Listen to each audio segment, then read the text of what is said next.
Life is a workout, and Smoothie King is here to help you power through. Whether you're grinding out bicep curls or muscling the couch across the living room, crushing morning miles, or sprinting through back-to-back meetings, Smoothie King has fuel to help you maximize your workouts, own your recovery, and elevate your game. Give your body the energy, protein, and power it needs with a lineup of delicious smoothies made to help you conquer your goals. Only at Smoothie King. Pet Life Radio. This is Pet Life Radio. Let's talk pets. Welcome to Animal Rights on Pet Life Radio. I'm so glad you're joining us today. My special guest today is author Andrew Root. Andy's going to be talking to us a little bit about his latest book, The Grace of Dogs, a boy, a black lab, and a father's search for the canine soul. So it's a fascinating read, really interesting topic. We'll delve a little bit into the book, talk a little bit about our dogs and do they go to heaven? I think we all know the answer to that, but I want to hear Andy's pitch on that. And find out a little bit more about his writing styles, what encourages him to write the books that he does. So it's going to be a great interview, and everybody hang tight. We'll come back right after these commercial breaks. You're listening to Animal Rights on Pet Life Radio.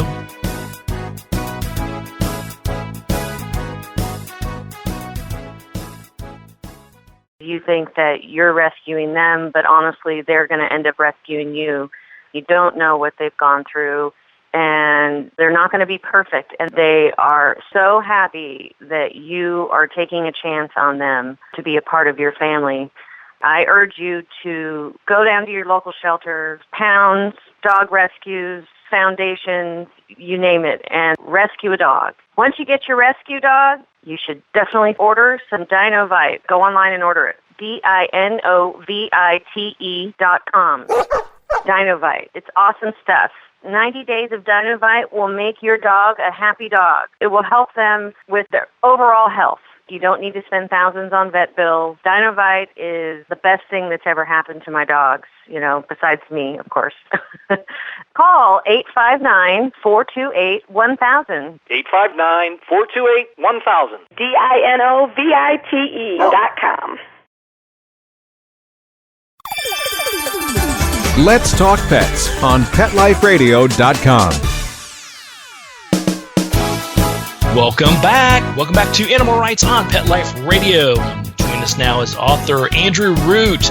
Andy, welcome to the show. Hey, thanks for having me. It's great to be here. Oh, it's our pleasure. And congratulations on the book, The Grace of Dogs. Tell us a little bit about the book and how it all came about.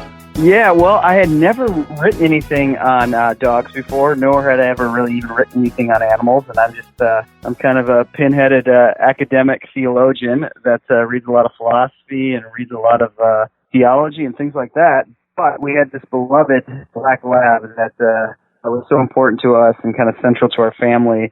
We even had him before we had kids, and then he became really the centerpiece around even raising our kids. He was just beloved, slept at my son's feet every night on his bed, at the foot of his bed. And the book is really a journey of this dog and having to put this dog down and the utter pain of that. And it really revolves around my son at the vet's office. I don't know, out of his own volition, did this kind of spiritual act where he left the room after the dog had passed and went out and got a Dixie cup full of water and came back in the room and, again, out of his own volition, made the sign of the cross and stuck his finger in the Dixie cup of water and made the sign of the cross on the dog's head and lifted his hands to heaven and gave this dog back to God. And so the book really is a journey to ask, why did that feel so right? And why did the wisdom of an 8-year-old seem much deeper than my own wisdom? And what's going on with these beautiful animals? And why did that feel like this dog needed to be given back to God? So that's really the journey of the book. Yeah, and it's really fascinating. And I guess the question,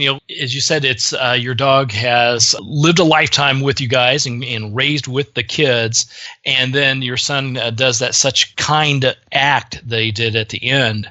Do you think it's something that he has sort of learned from you and the lessons and the study that you have had, or is it something that just came from his heart and his knowing that he should be doing that, or would be a great thing to do? Yeah, I mean, that's a great question. I think that the practice of actually kind of tracing the sign of the cross on the dog's head was something that I've done for him every night. And so it was a practice he's picked up from being at church and watching his parents for sure. But the big jump for me is, why did he feel the necessity to do that? I mean, we've never had done that for another dog. We never thought this was something you should do for a dog. But the relationship between him and this dog was so deep that he felt like it just had to be done. So, I think at that sense, it was a learned practice, but it was something that he felt like was so important, and this dog was so important that he needed to do that. So, yeah, and that really, really taught me something, that there's something really beautiful about these animals. Yeah, absolutely. Absolutely. So then through this process, walk us through that after that moment and after, and the dog's name is? The dog's name is Kirby. Kirby. Yep, Kirby. So when Kirby made his transition and your son did his kind act in sort of celebration of Kirby and blessing of Kirby so he can make his transition, what was your thought pattern after that? Was it something that sort of like stuck with you and just baffled you, and so you decided to delve into it a little bit more to find out a little bit more about the souls and the afterlives of animals, or was it something that you were prodded along to do a little bit?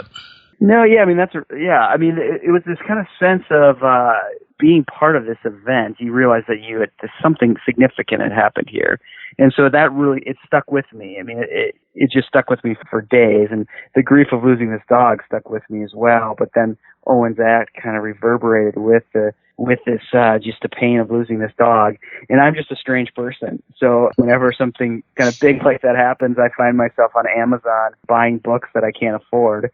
And so I loaded up a whole Amazon cart full of books about the science of dogs, and was trying to start to explore what was going on here, and what was this relationship we had with these dogs. And so that was the process, really. And so I had to go to my wife and say, yeah, just be aware there's going to be about a $200 charge on the credit card, because I've, of all things, bought a bunch of books on the science of dogs here. So yeah, it was partly just the holiness of that act. I mean, it was just one of those times that I'm sure people have had on a great hike, or in a moment with a child where you're just aware that you're kind of at a holy moment.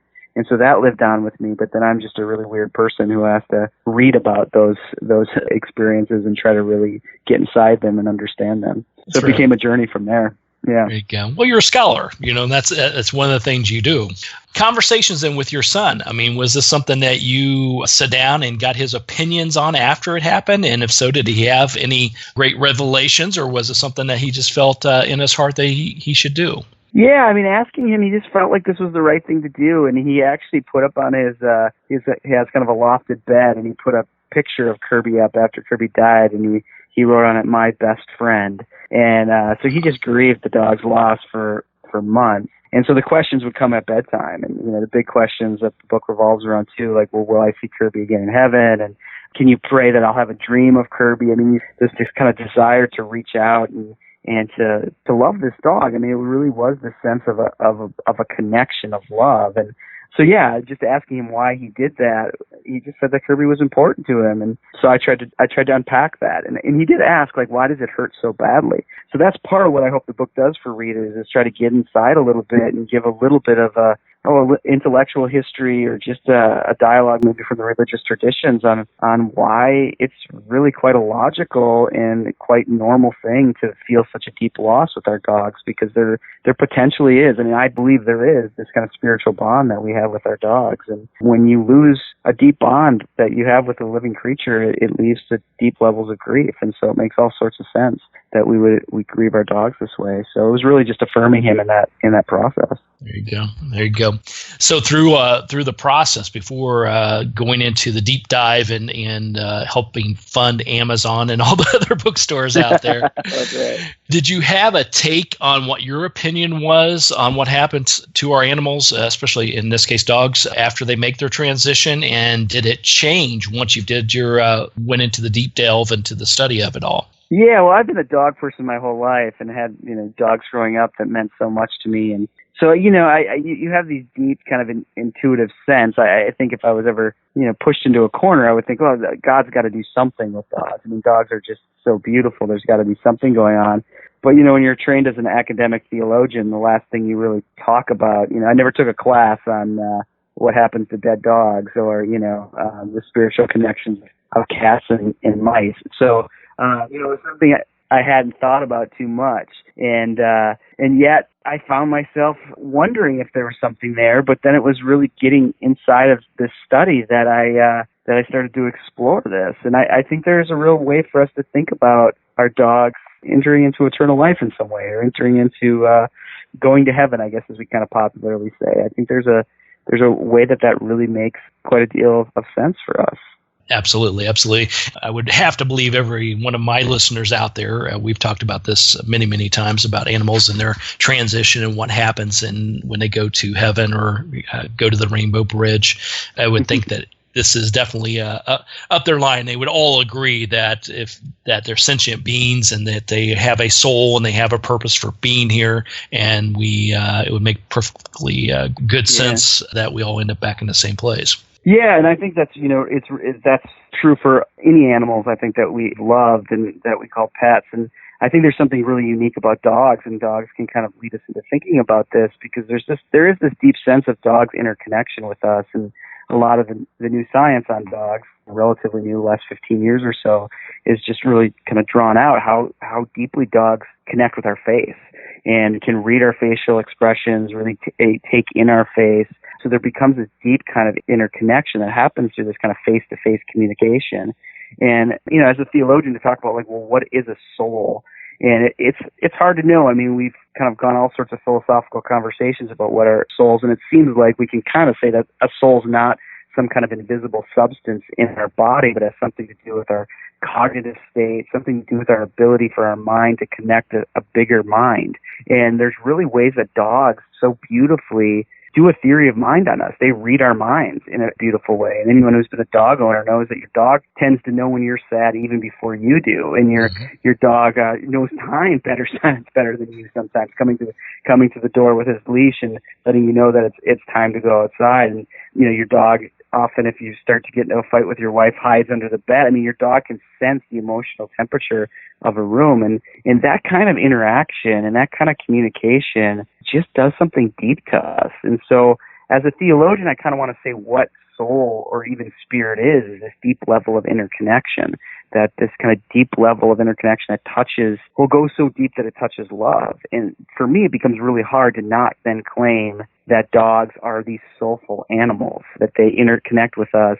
And if that really does touch love, then in my mind, it's hard for us not to imagine that having some kind of eternal capacity, that which we love through kind of interconnection and communication lives on. And so, yeah, I mean, I found myself kind of surprised in this book as a kind of academic theologian who stood in front of, Ivy League audiences trying to defend theological points, to have to say, no, I think it's quite logical for us to argue that all dogs go to heaven. At least those good dogs who don't, bite us. But but that all these dogs that we love and that love us, that there's got to be something deep about it. And so, yeah, I think I changed a little bit in the process of writing the book. That's right. And if a dog bites you, we probably did something to cause it. So it's usually the human. That's very true. That's most dogs need to be bent by human evil often to turn out to be monsters. But they really do want to be near us and receive love from us. Yeah. Yeah, absolutely. So then we talk about the scientific mind, the educated mind, the scholar part of your brain that's out there. In the book, you did a great job of trying to talk about, okay, how do you broach the subject with friends and family and scholarly colleagues? If you're an animal lover and you have been around animals, then this is a topic, at least for me, that's common. I talk about this. I write about this. I've read about this and been around other authors and writers that write about animals that have made their transition and what they believe happens to them. But from your standpoint, I can imagine it's a little bit different, because I hate to say this, but it's sometimes hard for scholars or scientific minds to step out of that box, you say. Yeah, no, that's definitely true. And that was part of the journey, and hopefully a little humorous part of the book, is kind of waking up and realizing I needed to follow this trail, that there was really something here and something big that needed to be explored, but then going meeting other colleagues and other theologians at conferences, and then you do the kind of proverbial over wine, well, what are you working on? And they would, say something, I'm working on the biblical foundations of reconciliation, and I'm working on, big word after big word after big word. And then when they would ask, what am I working on? There's kind of like well, I'm writing a book about dogs. And, you're exactly right. Like the kind of look of confusion on why you would do that was pretty interesting.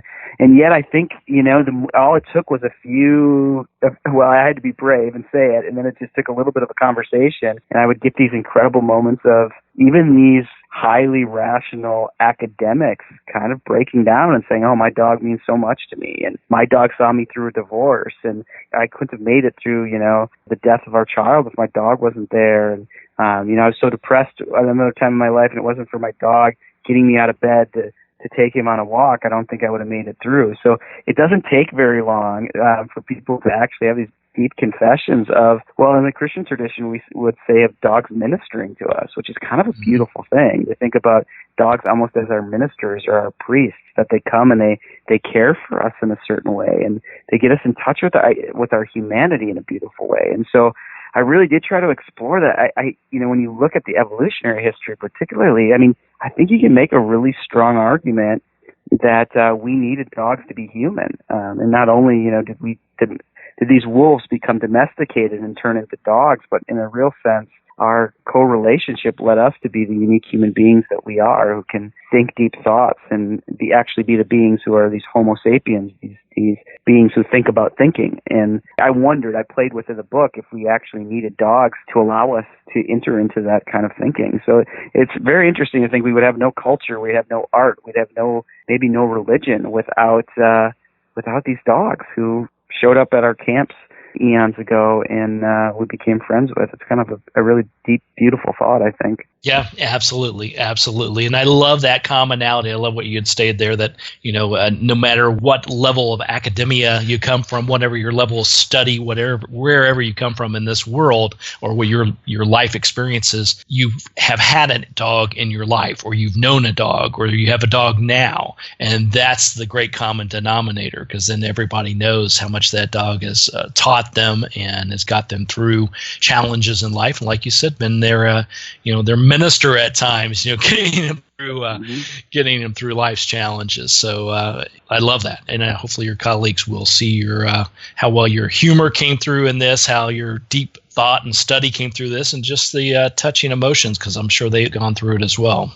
Yeah, I hope so. I really do. I hope it opens us up, and even as a theologian, to be able to talk about things that really matter to us. And like I said, it doesn't take long, and their dogs really matter to them. Their cats and their pets are really important to them. And so, yeah, even in academia, even in the sciences, we need to talk about these very kind of live things. And from reading the kind of natural sciences too, it was really clear that dogs have been overlooked for many years, and they've been overlooked because they were just too normal. Why would you get $1 million grant to study, that beast who's laying on your couch and drinking out of your toilet? They don't seem all that unique. It seems more unique to study a silverback gorilla or something. But kind of getting into the normal in the everyday, you start to realize just how shocking it is. We overlook how unique these animals are, that we can communicate with, that we can train to sniff for drugs, that we can, all of the ability of dogs to read when autistic children need to be cared for and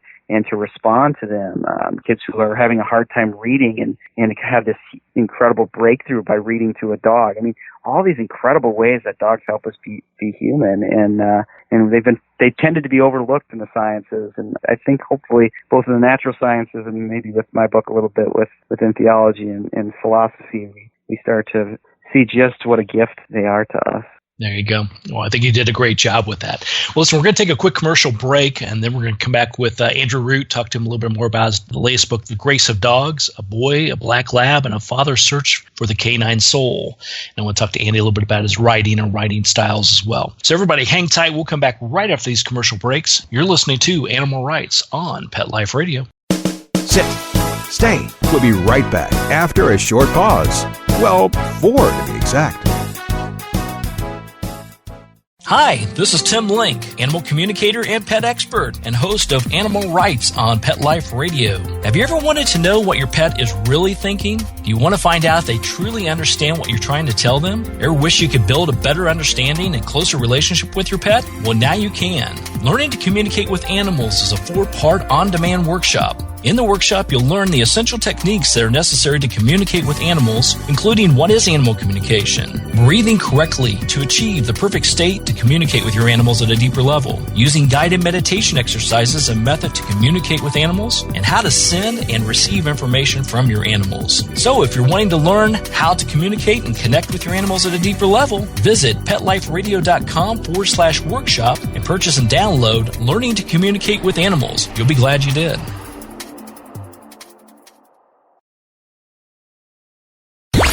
Let's talk pets Let's talk pets on Pet Life Radio. Pet Life Radio. PetLifeRadio.com. Welcome back. Welcome back to Animal Rights on Pet Life Radio. And join us and continue our conversation with author Andrew Root. Talk to him about his latest book, The Grace of Dogs. Now, Andy, tell us a little bit about your writing, because obviously you're a published author and you've written many books with great acclaims and awards. Tell us a little bit about your writing in general. What excites you? How do you get on a topic that you feel passionate about? And then, what is your style? Are you up at 4 a.m. every morning diligently writing 50,000 words? Or are you like me, waiting until a week before deadline and getting it out the door? Yeah, no, I write it all in one sitting. It just all comes out at once. No, I wish that was true. I wish that was true. Well, this book was a journey actually to write it, and the story behind writing it is a significant one. I've written a number of academic books that have been more for academic audiences or really directed towards clergy and other people like that. And so this was actually his own conversion experience, really, to write this book, because I had written books that tried to make an argument, that tried to get the reader to kind of read chapter by chapter.